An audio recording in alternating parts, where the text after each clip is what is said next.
தொடர்ந்து இந்த ஆர்ப்பாட்டத்திற்கு நிறைவுரை வழங்க அனைத்து இந்திய மாணவர் பெருமன்றத்தின் தென்சென்னை மாவட்ட துணை செயலாளர் தோழர் அபிஷேக் அவர்கள் நிறைவுரை வழங்குவார்.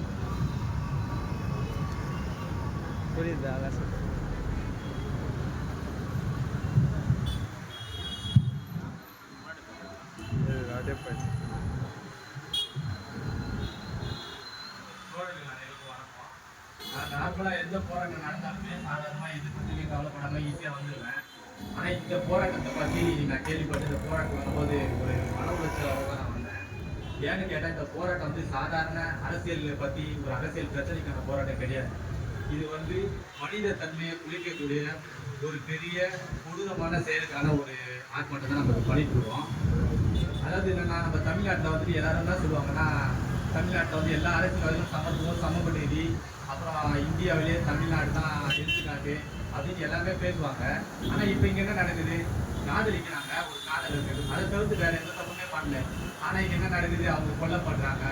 அதே மாதிரி அவங்களுக்கு வந்து அதுதான் கௌரவம், எங்கள் குடும்பத்தோட கௌரவத்தை வந்து இவங்க வேறு ஜாதியில் கல்யாணம் பண்ணி கௌரவத்தை கெடுத்துறாங்க, அதனால வந்துட்டு எங்கள் கௌரவத்தை காப்பாற்றி நாங்கள் கொலை பண்ணுவோம் அப்படின்ற மாதிரியான ஒரு பிற்போக்கு செயலை செஞ்சுட்டு இருக்காங்க. ஆனால் இப்போ நான் என்ன சொல்ல வரேன் அப்படின்னா, இப்போ வந்து 7 பேர் வந்து கைது பண்ணிடுவாங்க, இன்னும் 2 பேரை கைது பண்ணணும் அப்படின்னு முன்னாடி மற்றவர்கள் சொன்னாங்க. அதாவது வந்துட்டு இந்த பிரச்சனை வந்து சாதாரண ஒரு கல் மாதிரி தான். இந்த பிரச்சனை வந்து அடுக்கடுக்கா பிரச்சனை வந்துக்கிட்டே தான் இருக்கு. இப்போ இந்த பிரச்சனைக்கு காரணமானவங்க யாரு அப்படின்றது மட்டும்தான் நம்ம பேச வேண்டிய ஒரு விஷயம். இப்போ கடல் மாதிரி இருக்கிற பிரச்சனையில ஒரு கல்லை தான் எரியிறாங்க. இந்த ஜாதி பிரச்சனை, ஆணவ படுகொலைன்றது வந்துட்டு ஒரு கல்லாக தான் எரியிறாங்க. நம்ம வந்துட்டு அந்த கல்லுக்கான பிரச்சனைக்காக போராடிட்டே இருக்கோம்னா நம்ம போராடிட்டு தான் இருக்கோம். இதுக்கு முன்னாடி கவின்காக போராடணும், இது மாதிரி ஒரு எண்ணற்ற பல போராட்டங்கள் நம்ம இதை செய்தப்பட்டினா நம்ம போராட்டம் பண்ணிட்டு இருக்கோம். ஆனால் இந்த போராட்டத்தில் தூண்டி விட்டுருவோம். அதாவது அந்த கல்லை தூக்கி போட்டவன் யாரு, பிஜேபி, ஆர்எஸ்எஸ் அந்த மாதிரி போன்ற ஒரு ஜாதி மத அந்த நோக்கத்திலேயே கட்சியை வளர்க்கக்கூடிய சில கட்சிகள் தான். அதனால நம்ம சொல்ல வருது என்ன அப்படின்னா, ஒரு அம்மா வந்துட்டு ஒரு குழந்தைய 10 மாதம் கருவில் சுமந்து பெற்று வளர்த்து ஆளாக்குறாங்க. அவங்க வளர்க்கும் போது எதுக்கு ஆளாக்குறாங்க, 20-21 வயசுல அந்த பொண்ணு எங்கன்னா கல்யாணம் பண்ண போவான், அந்த பையன் எங்கன்னா கல்யாணம் பண்ண போவான், அதில் வந்துட்டு சாவச்சிடணும் அப்படின்ட்டுலாம் யாருமே வந்து அந்த குழந்தைய வளர்க்கறதில்ல. பல கனவுகளோடவும் பல லட்சியத்தோடவும் அதேமாரி பல ஆசைகளோட தான் அந்த குழந்தைய வளர்க்குறாங்க. ஆனால் இப்போ இங்கே தமிழ்நாட்டில் என்ன நடக்குது, அதே தாயின் கையாலேயே அந்த குழந்தையின் கருவறைகளை நெரிச்சு அந்த குழந்தையோட ரத்தத்தில் அந்த தாயோட கை நனையுது. அந்த மாதிரி கொடூர செயல் வந்து தமிழ்நாட்டில் நடக்குதுன்னா அதுக்கு காரணம் என்ன, ஒன்றே ஒன்று தான்.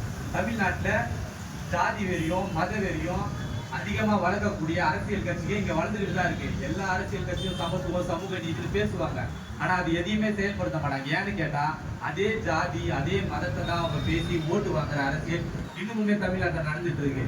இது வந்துட்டு நான் குறிப்பிட்டு சொல்லலாம், பல கட்சியை நம்ம சொல்லலாம், ஆனால் இங்கே வந்து நம்ம அதை பேசுறதுக்காக இங்கே வரல.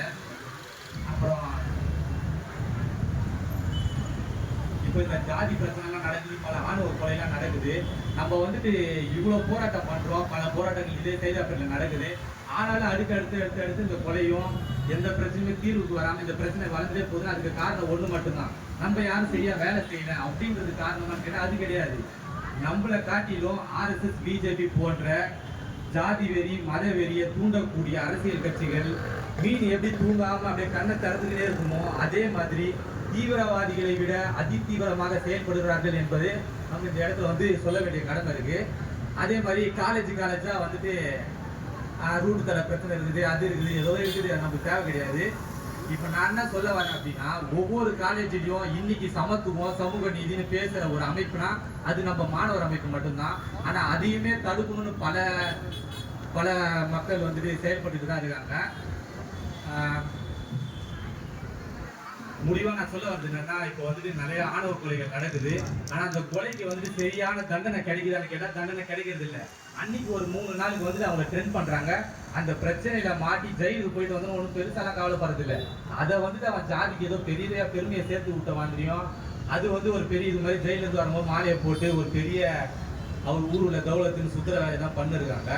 அதனால வந்துட்டு நம்மளோட கடமை என்ன அப்படின்னா, இப்போ முன்னாடி சொன்ன மாதிரி தான் கல் மாதிரி நடந்துட்டு இருக்க கல்லை தூக்கி கடலில் போகிற மாதிரி பல ஜாதிய படுகொலை, அப்புறம் தலித் மக்கள் பாதிக்கப்படுவது, அதுமாரி செயல் நடக்குது.